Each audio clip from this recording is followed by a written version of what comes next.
Education Minister Rakkam A Sangma has said it is for everyone to shoulder the responsibility to bring the necessary reformation in the education system of the state.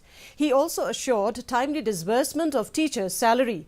After meeting with the officials of the department, the teacher-turned-education minister on Friday said he had already discussed with the Chief Minister on the need to resolve the salary issues of the teachers. Providing quality education is one of his priorities, Rakkam Sangma said.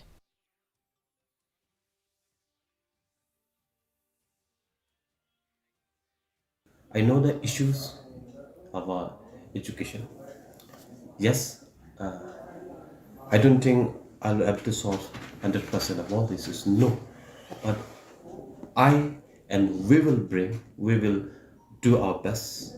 I think our Honorable Chief Minister will help me out, and I hope our education department, we have the good officials, will do our best.